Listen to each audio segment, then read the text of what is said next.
जो latest join हुए हैं उनके लिए मैं बता देता हूं कि हम यहाँ पर फंडामेंटल ऑफ कंप्यूटर सब्जेक्ट का डेमो क्लास देख रहे हैं। फंडामेंटल ऑफ कंप्यूटर्स का शॉर्ट फॉर्म में एफसी है। हम मनीष कुमार पॉल, आप क्या कहना चाह रहे हो? मनीष कुमार, मनीष, मनीष, मनीष कोई डाउट है तो पूछिए। मनीष जल्दी रिप्लाई करिए। मनीष,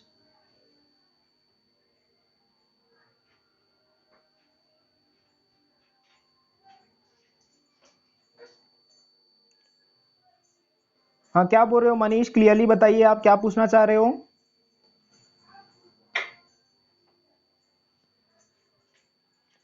मतलब अभी अभी ज्वाइन हुआ हूं। हाँ ठीक है, मैं शुरुआत से बता रहा हूं। जो लोग लेट से ज्वाइन हुए हैं मैं शुरुआत से बता रहा हूं, ठीक है। देखिए, ये हमारा चल रहा है डेमो क्लास एफसी सब्जेक्ट का। हमारा डेमो क्लास चल रहा है एफसी सब्जेक्ट का, ठीक है। मैं रिपीट कर रहा हूं शुरुआत से, ठीक है। एफसी का फुल फॉर्म है फंडामेंटल ऑफ कंप्यूटर। एफसी का फुल फॉर्म है फंडामेंटल ऑफ कंप्यूटर, ठीक है। इसमें टोटल 5 यूनिट्स हैं। इसमें टोटल 5 यूनिट्स हैं, ठीक है। जो फर्स्ट यूनिट है, फर्स्ट यूनिट में आपका बेसिक कॉन्सेप्ट आपको पढ़ना है। फर्स्ट यूनिट में आपको कंप्यूटर से रिलेटेड बेसिक कॉन्सेप्ट है। सेकेंड यूनिट जो है, सेकेंड यूनिट में कंप्यूटर के हार्डवेयर और सॉफ्टवेयर से रिलेटेड आपको टॉपिक्स पढ़ने हैं। सेकेंड यूनिट में है हार्डवेयर और सॉफ्टवेयर से रिलेटेड आपको टॉपिक्स पढ़ने हैं। तो अभी तक जो मैंने बोला समझ में आया? मनीष, आपको समझ में आया? मनीष, मनीष जल्दी रिप्लाई करिए। मनीष, ठीक है, ठीक है। आगे बढ़ता हूं मैं। इसके बाद जो थर्ड यूनिट है, इसके बाद जो थर्ड यूनिट है वो रिलेटेड है कंप्यूटर लिटरेसी से। जो थर्ड यूनिट है वो रिलेटेड है कंप्यूटर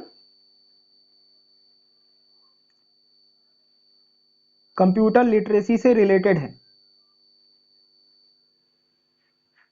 ठीक है।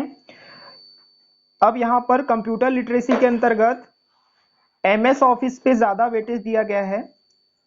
कंप्यूटर लिटरेसी के अंतर्गत यहां पर एमएस ऑफिस के बारे में ज्यादा वेटेज दिया गया है, जिसमें कि वर्ड, एक्सेल, पावर पॉइंट, जिसमें कि वर्ड, एक्सेल और पावर पॉइंट,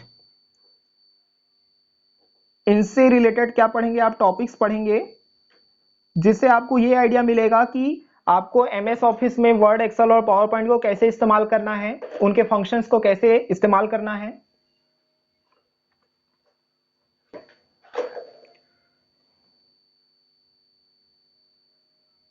यहां तक सभी को समझ में आया? यहां तक सभी को समझ में आया? किसी को कोई डाउट है तो बताइए जल्दी आप लोग। किसी को कोई डाउट है क्या? जल्दी बताइए, फिर हम आगे बढ़ेंगे। बाकी लोग भी रिप्लाई करिए। किसी को कुछ भी छोटा सा भी डाउट है तो आप लोग पूछिए जल्दी। किसी को कोई छोटा सा भी डाउट है? एमएस ऑफिस क्या है सर? देखिए, जो एमएस ऑफिस है ये आपका एप्लीकेशन सॉफ्टवेयर है। जो एमएस ऑफिस है वो क्या है? वो एक एप्लीकेशन सॉफ्टवेयर है, ठीक है। इस एप्लीकेशन सॉफ्टवेयर की मदद से हम क्या करते हैं? डिफरेंट तरह के डॉक्यूमेंट्स को क्रिएट कर सकते हैं, ठीक है। डिफरेंट तरह के डॉक्यूमेंट्स को हम क्या कर सकते हैं? क्रिएट कर सकते हैं। और इन डॉक्यूमेंट को क्रिएट करने की वजह से या फिर डॉक्यूमेंट क्रिएट करने से क्या होता है, आप डेटा को डिफरेंट तरीकों से क्या कर सकते हैं, रिप्रेजेंट कर सकते हैं। डेटा को क्या कर सकते हैं, रिप्रेजेंट कर सकते हैं। ठीक है, देखिए रिप्रेजेंट करने का मतलब यही होता है, डेटा को रिप्रेजेंट करने का मतलब ये होता है कि जैसे मान लीजिए आपने कुछ लिखा ABC, ठीक है, ABC। अब इस ABC पे क्या कर सकते हैं, आप कलरिंग भी कर सकते हैं। ABC को आप डिफरेंट कलर से लिख सकते हैं, ठीक है, या फिर आप ABC को इस डिफरेंट फॉन्ट में लिख सकते हैं, ठीक है, कर्सिव स्टाइल में भी आप लिख सकते हैं। ठीक है, तो ये सब जो तरीका रहता है किसी टेक्स्ट को कलर करना, किसी उस टेक्स्ट को डिफरेंट फॉन्ट में लिखना, डिफरेंट स्टाइल से लिखना, या फिर टेक्स्ट के साथ इमेज इंसर्ट करना, इमेज का लेबलिंग देना, ये सभी किसमें हो सकता है, ये सभी एमएस ऑफिस में आप टास्क परफॉर्म कर सकते हैं। तो जिनका एमएस ऑफिस से रिलेटेड डाउट था वो क्लियर हुआ क्या, जल्दी बताइए आप लोग, जल्दी रिप्लाई करिए। जिनका एमएस ऑफिस से रिलेटेड अभी जो डाउट था वो क्लियर हुआ क्या, जल्दी बताइए। और किसी को कुछ डाउट है तो बताइए आप लोग जल्दी।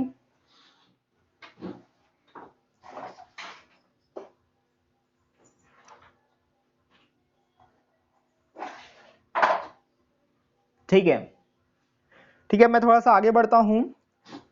अभी तक मैंने आपको ये बताया कि आपको यूनिट नंबर 1 में क्या पढ़ना है, यूनिट नंबर 2 में क्या पढ़ना है, यूनिट नंबर 3 में क्या पढ़ना है। ठीक है, ज्यादा डिटेल्स के लिए कि आप कौन कौन सा टॉपिक आप एग्जैक्टली पढ़ रहे हैं वो आप किस में देख सकते हैं, वो आप सिलेबस में आप देख सकते हैं। किस में देख सकते हैं आप, सिलेबस में आप जरूर इसको देखिए, इसको जरूर आप चेक करिए। ठीक है,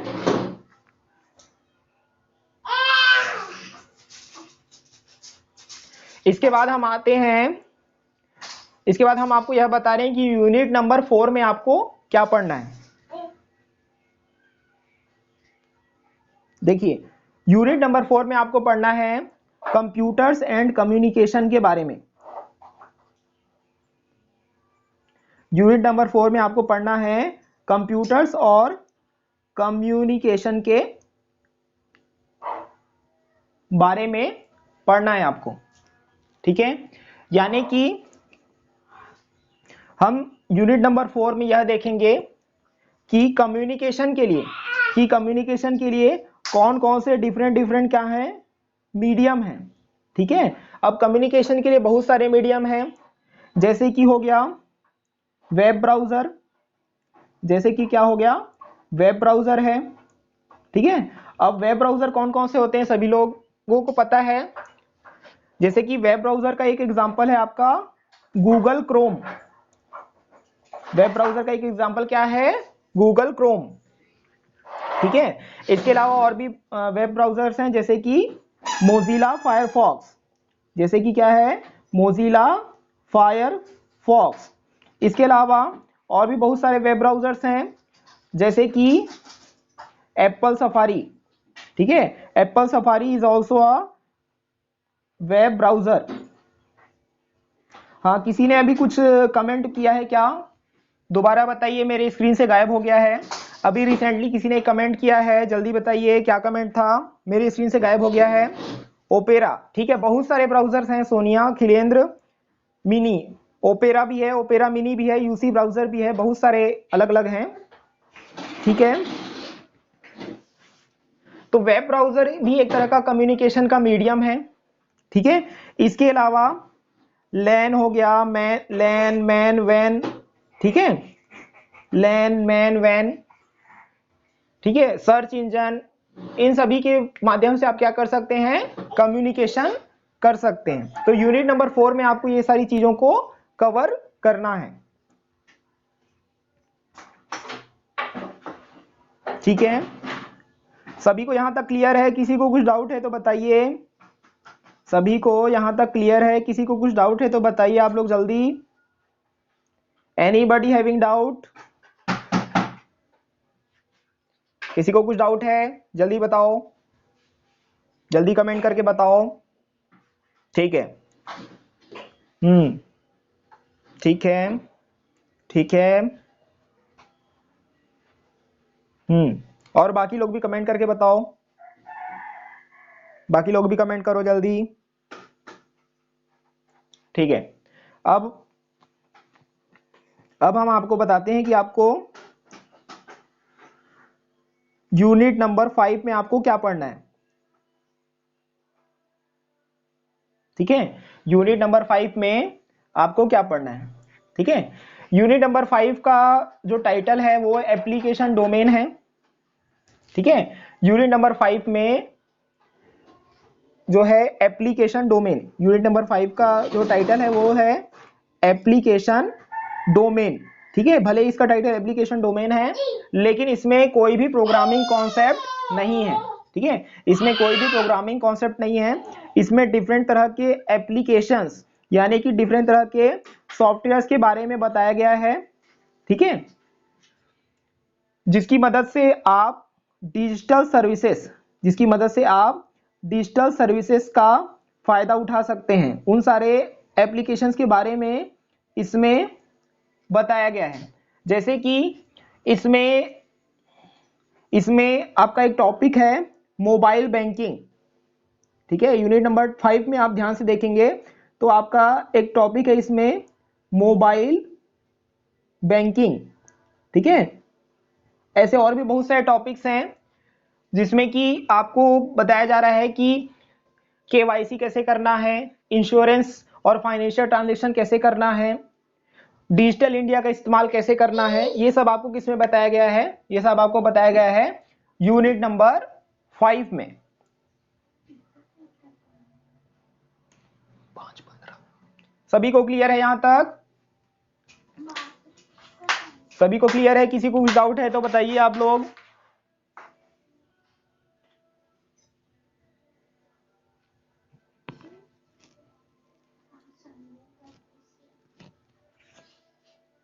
किसी को कुछ डाउट है तो बताइए आप लोग।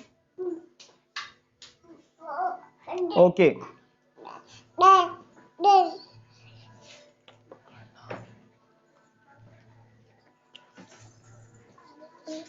ठीक है, ठीक है, मैं आगे बढ़ता हूं। देखिए, हमारा सब्जेक्ट का जो टाइटल है शॉर्ट में एफसी यानी कि फंडामेंटल ऑफ कंप्यूटर्स।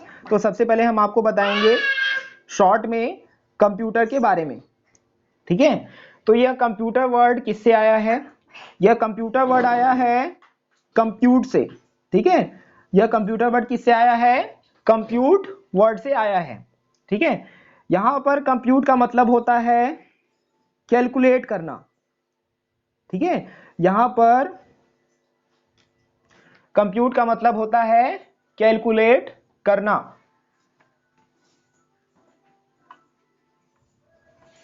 यहां तक सभी को समझ में आया? अभी जो मैंने बोला सभी को समझ में आया? जल्दी बताइए आप लोग, किसी को कुछ डाउट है इसमें?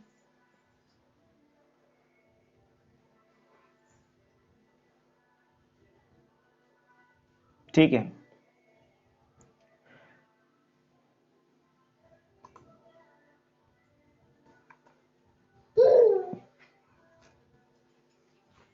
ठीक है, हम यहां कह रहे हैं कि कंप्यूटर वर्ड आया कंप्यूट से। कंप्यूट का मीनिंग है कैलकुलेट करना। तो क्या हम माने कि कंप्यूटर सिर्फ एक कैलकुलेटर है? क्या हम माने कंप्यूटर सिर्फ एक कैलकुलेटर है? तो इसका आंसर जो होगा हमेशा नो में होगा। क्या कंप्यूटर जो है कैलकुलेटर है?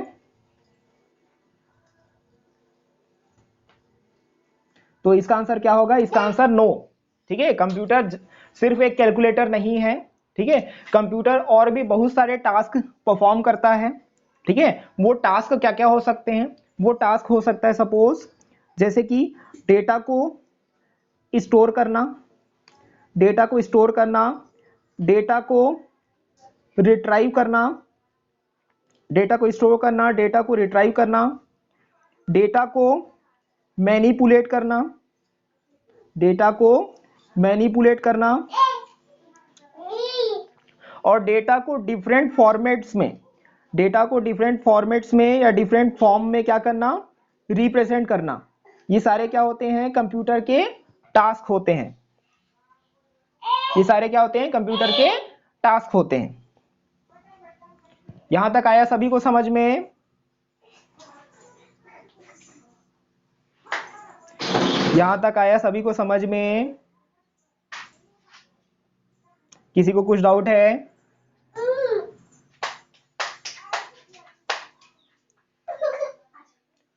सभी लोग नोट कर लिए क्या इसको? नोट कर लिए, नोट कर लीजिए। आप लोग नोट करना चाहें तो नोट कर लीजिए जल्दी।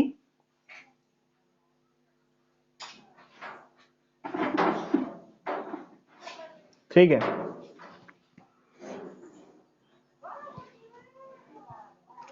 तो ये तो एक तरीके का फॉर्मल डेफिनेशन हो जाता है कंप्यूटर का, जिसमें हम कहते हैं कि कंप्यूटर कंप्यूट वर्ड से आया है। कंप्यूट का मतलब होता है कैलकुलेट करना, लेकिन कंप्यूटर एक कैलकुलेटर की तरह वर्क बिल्कुल नहीं करता। कंप्यूटर सिर्फ एक कैलकुलेटर नहीं है। कंप्यूटर में डेटा स्टोर हो सकता है, डेटा रिट्राइव हो सकता है। डेटा स्टोर होने का मतलब यह है कि यदि आप कंप्यूटर में कुछ डेटा इनपुट कर रहे हो, तो वो डेटा किस में सेव हो रहा है, वो डेटा किसी ना किसी मेमोरी में सेव हो रहा है। ठीक है, अब यहां पर जो डेटा रिट्राइव का मतलब क्या है? डेटा रिट्राइव का मतलब यह है कि किसी भी मेमोरी से किसी डेटा को निकालकर किसी फोल्डर में रखना, या फिर आपके कंप्यूटर के मॉनिटर पर प्रदर्शित करना। ठीक है, मैनिपुलेट का मतलब यह है कि सपोज हमने कोई डेटा लिया है, तो उस डेटा को आप कुछ अदर फॉर्मेट में भी बदल सकते हो। ठीक है, जैसे सपोज हमने कंप्यूटर में कुछ इनपुट किया 100। ठीक है, सपोज हमने कंप्यूटर में जो कुछ डेटा दिया 100, तो इस 100 के साथ आप कुछ और इंफॉर्मेशन भी जोड़ सकते हो। जैसे कि सबसे पहले हम क्या करें, इस एग्जांपल पे आए, है ना। ये लिखा हुआ है 100, ठीक है, ये लिखा हुआ है 100। तो ये बताइए, जो 100 लिखा हुआ है, क्या ये कोई मीनिंगफुल डेटा है? क्या इस 100 का कोई मीनिंग निकल रहा है? आप में से कोई बता सकता है क्या कि इस 100 का कोई मीनिंग निकल रहा है? क्या इस 100 का कोई मीनिंग निकल रहा है? नहीं निकल रहा है। ठीक है, सपोज हमने इस 100 के आगे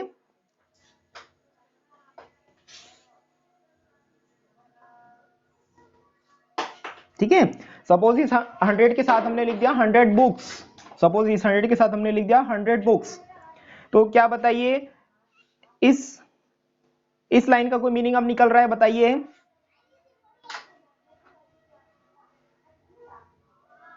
ठीक है, ये जो वर्ड लिखा हुआ है 100 बुक्स, इसका कोई मीनिंग निकल रहा है क्या?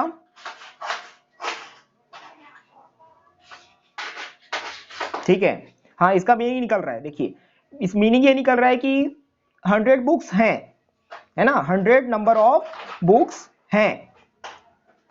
ठीक है, तो ये जो मैनिपुलेशन का टास्क है, डेटा मैनिपुलेशन का टास्क है, ये कंप्यूटर में बहुत ही इजीली किया जा सकता है। ठीक है, अब इसी को हम दूसरे तरीके से कैसे लिख सकते हैं? ठीक है, इसी को यदि हमको लिखना है 100 बुक्स को, तो हम दूसरे तरीके से कैसे लिख सकते हैं? सपोज हमने एक हेडिंग दिया ऊपर, नंबर ऑफ बुक्स। ये क्या है? सपोज ये किसी कॉलम का हेडिंग है। सपोज ये किसी कॉलम का क्या है? हेडिंग है। ठीक है, और उसी कॉलम, और सपोज ये किसी कॉलम का हेडिंग है, ये हो गया फर्स्ट रो और ये हुआ सेकेंड रो। सेकेंड रो पे क्या लिखा हुआ है? 100। सेकेंड रो पे क्या लिखा हुआ है? 100। ठीक है, तो क्या हुआ, ये 100 बुक्स का जो रिप्रेजेंटेशन फॉर्मेट है, वो हमने क्या कर दिया, यहां पर रिप्रेजेंटेशन फॉर्मेट को क्या कर दिया? चेंज कर दिया। समझ में आया ये चीज सभी को? ये चीज आया सभी को समझ में? ठीक है, तो अलग अलग रिप्रेजेंटेशन आप कर सकते हैं, डेटा का अलग अलग ढंग से रिप्रेजेंटेशन आप कर सकते हैं। सभी ने नोट कर लिया इस चीज को? सभी ने इसे नोट कर लिया क्या? ठीक है, बाकी लोग भी रिप्लाई करिए, बाकी लोग भी रिप्लाई करिए। ठीक है, ठीक है, क्या मैं बोर्ड को क्लियर कर दूं? ठीक है, बोर्ड को मैं क्लियर कर दे रहा हूं। ओके,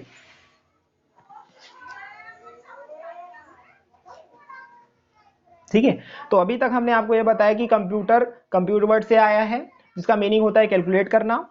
ठीक है, ये सब हमने आपको बताया। कंप्यूटर को इसके अलावा एक और डेफिनेशन दिया जाता है कि कंप्यूटर एक इलेक्ट्रॉनिक डिवाइस है। कंप्यूटर क्या है? एक इलेक्ट्रॉनिक डिवाइस है।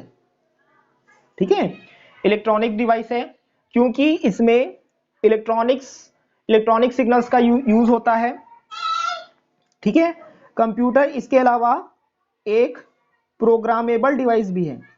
कंप्यूटर इसके अलावा एक प्रोग्रामेबल डिवाइस भी है। ऐसा इसलिए क्योंकि यदि आपको कंप्यूटर में कोई भी टास्क करना है, यदि आपको कंप्यूटर में कोई भी टास्क करना है तो आपको किसकी जरूरत पड़ेगी? प्रोग्राम्स की जरूरत पड़ेगी। यही प्रोग्राम्स आगे चल के जब बहुत सारे हो जाते हैं और जब उन्हें हम कंबाइन करते हैं तो यही प्रोग्राम्स क्या बन जाते हैं? यही प्रोग्राम्स बन जाते हैं सॉफ्टवेयर। ठीक है, यहां तक सभी को क्लियर है? यहां तक सभी को क्लियर है? जल्दी बताइए, किसी को कोई डाउट है क्या?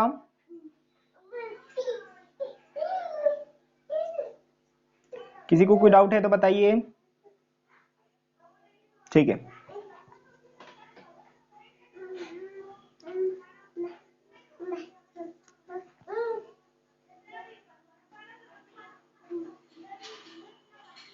ठीक है, आज जो हम आपको बता रहे हैं शॉर्ट में, इसको हम यदि आगे हम आपकी और क्लासेस लेंगे तो उन चीजों को हम आपको डिटेल में भी बताएंगे। ठीक है, डिटेल में भी बताएंगे, तो इस चीज का आप उतना टेंशन मत लीजिए।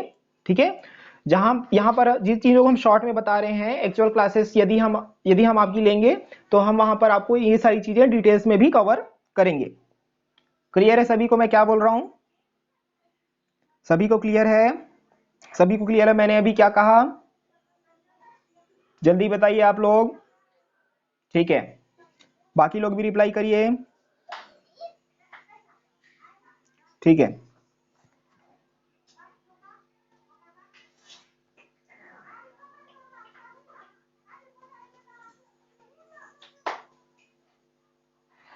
ठीक है, अब मैं आपको एफसी सब्जेक्ट के लिए टेक्स्ट बुक का नाम बता देता हूं। एफसी सब्जेक्ट के लिए टेक्स्ट बुक का नाम बता देता हूं आपको, तो इसको आप अच्छे से नोट कर लेंगे।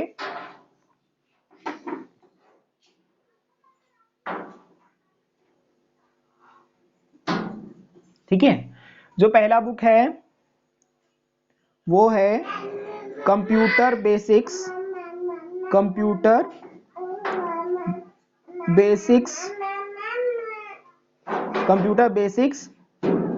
बाय इग्नू।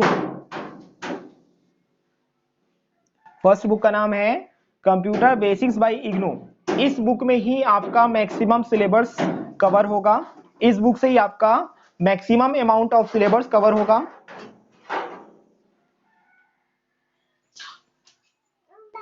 नोट कर लिया सभी ने? सभी ने इस टेक्स्ट बुक का नाम नोट कर लिया क्या? जल्दी बताइए आप लोग। ठीक है, इसके बाद देखिए इसमें ऑथर नेम नहीं है ना, ये ऑथर नेम नहीं है, ये इग्नू पब्लिकेशन का आता है ना। इसमें कोई ऑथर नेम नहीं दिया गया है, आपके सिलेबस में मेंशन नहीं किया गया है। ठीक है, कंप्यूटर बेसिक्स बाय इग्नू से आप सर्च करेंगे नेट पे तो आपको शायद मिल जाए ऑथर नेम वगैरह। ठीक है, जो आपके सिलेबस में मेंशन है, जो आपके सिलेबस के लिए ज्यादा बेनिफिशियल है, वो मैंने आपको नाम बता दिया है। क्लियर है? ये बुक लाइब्रेरी में अवेलेबल होगा। देखिए अब इसके बारे में आपको खुद पता करना पड़ेगा, लाइब्रेरी में ये बुक अवेलेबल है कि नहीं, ये मुझे उतनी जानकारी नहीं है। ठीक है, इसके बारे में आप लोग खुद जानकारी ले लीजिएगा। ठीक है, अब जो सेकेंड बुक है ना, सेकेंड बुक जो बहुत ही इंपॉर्टेंट है आपकी सिलेबस के पॉइंट ऑफ व्यू से, वो है कंप्यूटर फंडामेंटल। ठीक है, जो सेकेंड इंपॉर्टेंट बुक है वो है computer fundamental, computer fundamentals. Sir library से बुक निकाल सकते हैं क्या? ये आप लाइब्रेरी में कांटेक्ट करिए तब आपको पता चलेगा। ठीक है, कंप्यूटर फंडामेंटल्स। सबसे पहले मैं इस बुक के ऑथर का नाम बता रहा हूं।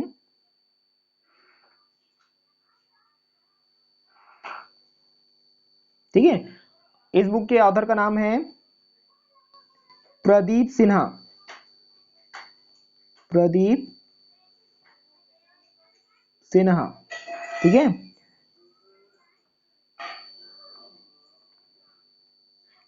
नोट कर लिया सभी ने? दोनों बुक्स के नाम आप लोगों ने नोट कर लिया क्या? जल्दी बताइए सभी लोग, जल्दी कमेंट करके बताइए।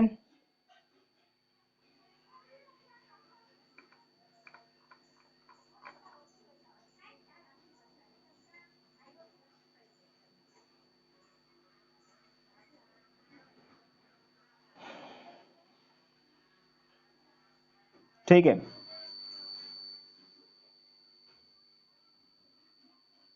ठीक है, मैं बोर्ड को क्लियर कर दे रहा हूं। मनीष कुमार पॉल, आप कुछ पूछना चाहते हो क्या? मनीष, मनीष, मनीष आप कुछ पूछना चाहते हो क्या? जल्दी बताइए मनीष।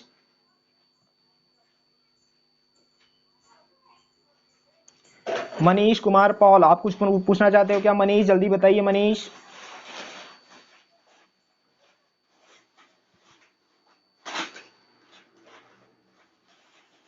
हैंड को लोअर डाउन करो, स्क्रीन पे दिखाई दे रहा है मनीष। ठीक है, देखिए अब हम आपको एक छोटा सा बहुत ही इंपॉर्टेंट चीज बता रहे हैं, वो ये है सेकेंड बुक बीपीबी पब्लिकेशन है क्या? योगेश कुमार साई, आपने लगता है सिलेबस का पीडीएफ ओपन किया हुआ होगा। हाँ ये बीपीबी, हाँ ये बीपीबी पब्लिकेशन का ही है। ठीक है योगेश, अब क्लियर है आपको? योगेश, योगेश, ठीक है, देखिए अब मैं आपको बता रहा हूं रिलेवेंस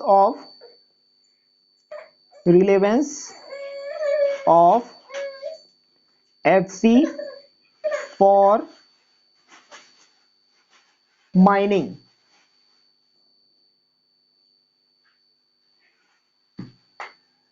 ठीक है, अब मैं आपको यहां पर यह समझाने का कोशिश कर रहा हूं कि जो आप ये सब्जेक्ट पढ़ रहे हैं फंडामेंटल ऑफ कंप्यूटर्स, ये क्या क्या आपके लिए रिलेवेंट है, क्या आपके लिए रिलेवेंस है? ऐसा इसलिए ये क्वेश्चन उठना जरूरी है क्योंकि आप माइनिंग ब्रांच के स्टूडेंट हैं। आगे चल के आपको पूरे माइनिंग से रिलेटेड कॉन्सेप्ट पढ़ने हैं थर्ड सेमेस्टर से। ठीक है, थर्ड सेमेस्टर से आप पूरा प्योरली माइनिंग से रिलेटेड कॉन्सेप्ट पढ़ेंगे। तो क्या वहां पर आपको ये फंडामेंटल ऑफ कंप्यूटर्स काम आएगा?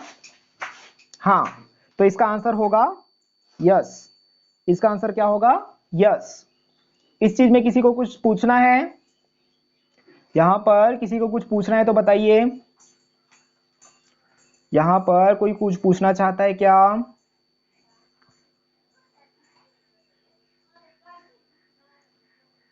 हाउ सर, हाँ बता रहा हूं, ठीक है वही मैं बता रहा हूं सोनिया।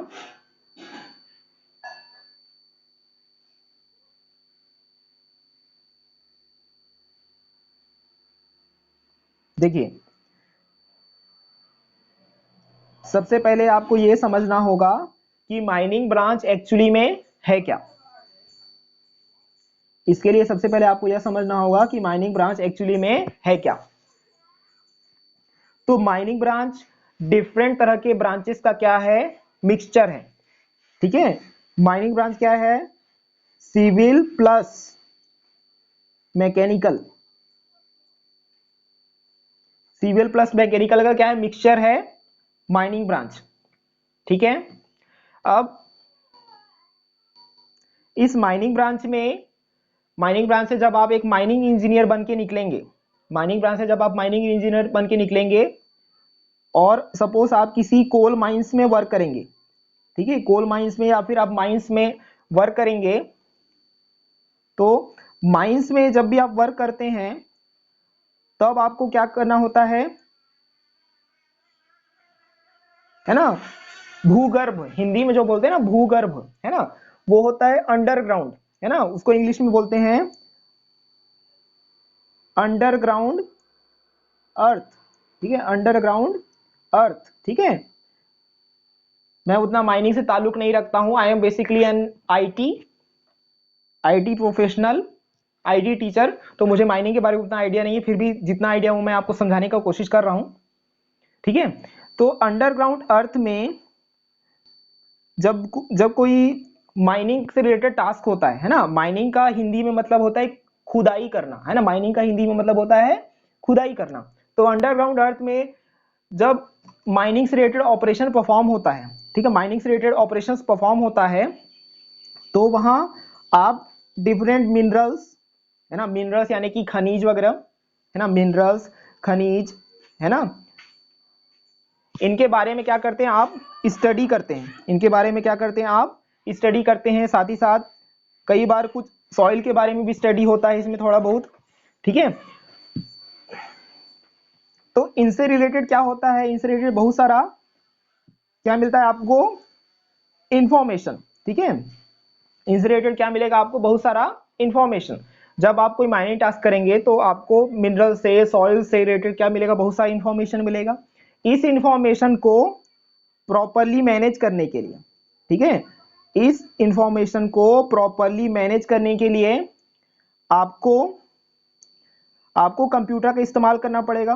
ठीक है, इस इंफॉर्मेशन को प्रॉपरली मैनेज करने के लिए आपको कंप्यूटर का इस्तेमाल करना पड़ेगा।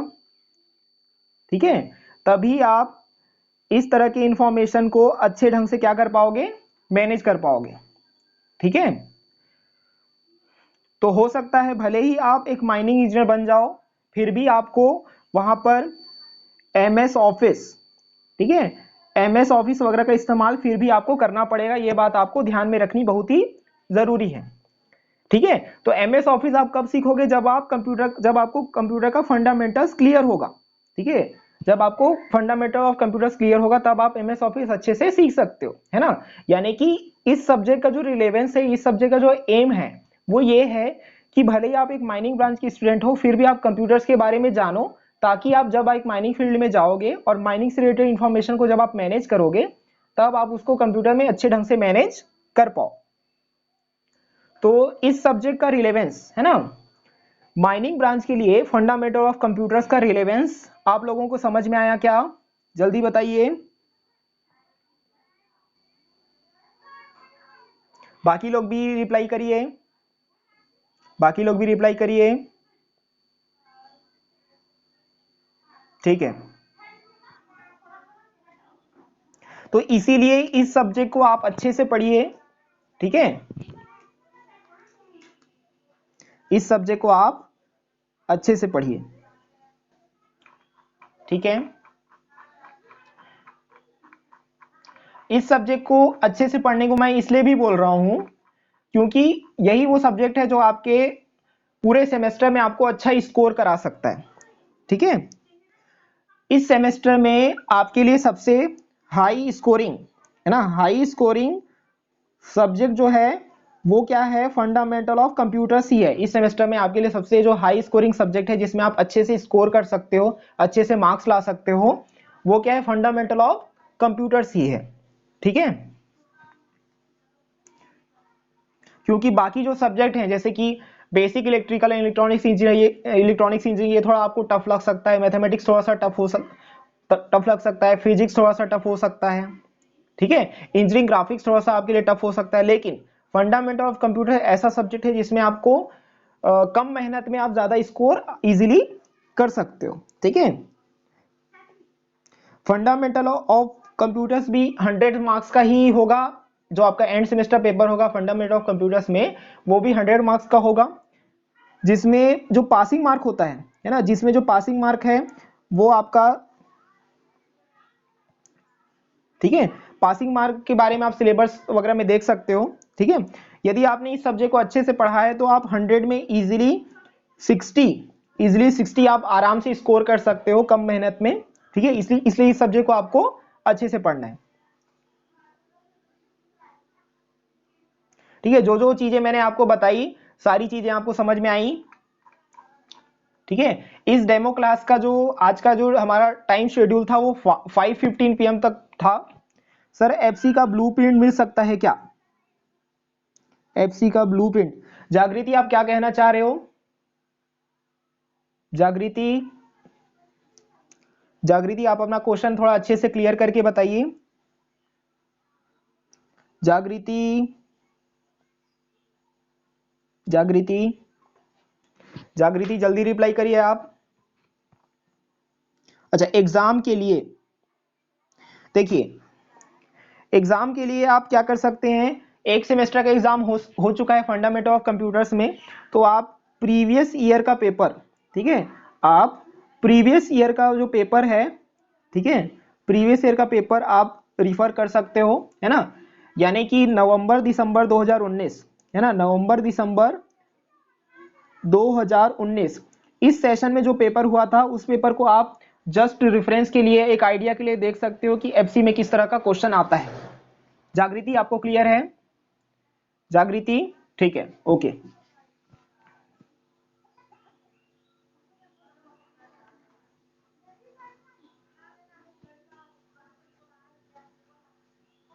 ठीक है, लास्ट का 5 मिनट बचा हुआ है, किसी को कुछ डाउट पूछना है तो बताइए, किसी का और कुछ डाउट है जल्दी बताइए, इसके बाद हम इस डेमो क्लास को एंड करेंगे। लास्ट के 5 मिनट्स बचे हुए हैं, आज के डेमो क्लास के लास्ट के 5 मिनट्स बचे हुए हैं, किसी को कुछ डाउट है तो पूछिए जल्दी।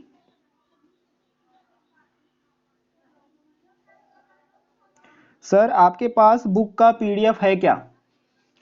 देखो मेरे पास जो बुक का पीडीएफ है वो है कंप्यूटर फंडामेंटल्स वाला ही है पीडीएफ मेरे पास, है ना, जो कंप्यूटर फंडामेंटल जो मैंने प्रदीप सिन्हा वाला बताया वही वाला पीडीएफ है मेरे पास। ठीक है, लेकिन उस पीडीएफ का जो साइज है काफी ज्यादा है ना, उस पीडीएफ का साइज काफी ज्यादा लार्ज है ना, तो वो ना तो ईमेल में इजीली जाएगा ना तो व्हाट्सएप में इजीली जाएगा, है ना, तो आप लोग मेरे ईमेल आईडी पे अपना ईमेल आईडी, मेरे ईमेल आईडी पे यदि ईमेल करेंगे तो मैं आपको ड्राइव से शेयर कर सकता हूं भले। ठीक है,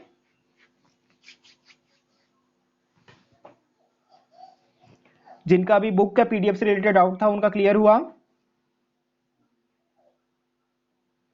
जल्दी बताइए। ठीक है, ओके।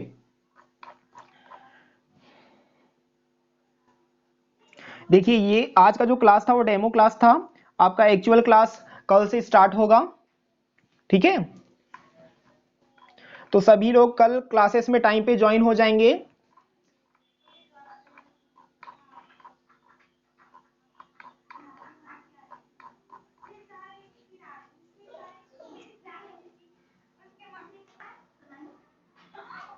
ठीक है, अब हम थोड़ा सा कंप्यूटर वर्ड को और थोड़ा सा एलोबरेट करते हैं, है ना, कंप्यूटर वर्ड को हम क्या करेंगे, थोड़ा सा और एलोबरेट करेंगे, थोड़ा सा और इसको विस्तृत रूप में देखेंगे कि सी का अलग अलग मीनिंग क्या हो सकता है, एम का क्या हो सकता है, पी का क्या हो सकता है। ठीक है, तो यहां पर सी का मीनिंग हो सकता है कैलकुलेट, सी का मीनिंग हो सकता है कैलकुलेट, ओ का मीनिंग हो सकता है ऑपरेट, ठीक है, ओ का मीनिंग हो सकता है ऑपरेट, एम का मीनिंग हो सकता है मैनिपुलेट, एम का मीनिंग हो सकता है मैनिपुलेट, सभी को समझ में आ रहा है मैं क्या बताने का कोशिश कर रहा हूं? सभी को समझ में आ रहा है मैं क्या बताने का कोशिश कर रहा हूं? किसी को इस चीज में कोई डाउट है तो पूछिए।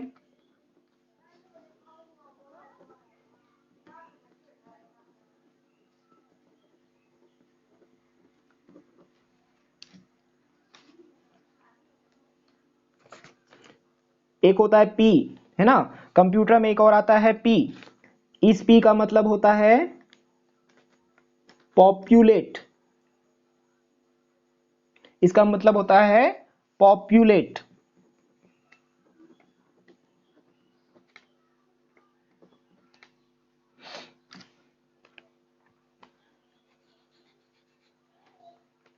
ठीक है।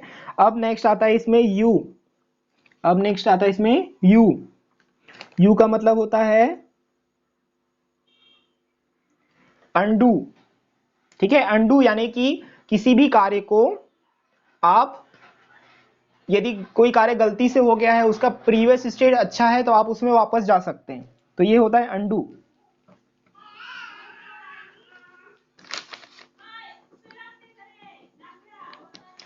इसके बाद आता है टी।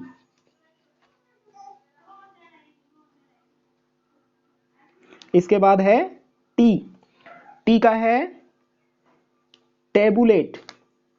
टी का है टेबुलेट।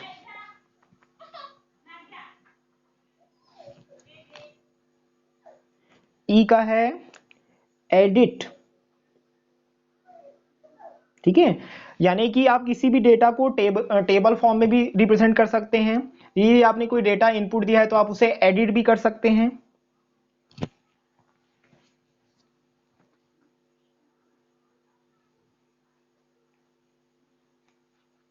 लास्ट जो आर है, कंप्यूटर में जो आर है, इसका एक मीनिंग हो सकता है रीस्टोर। रीस्टोर।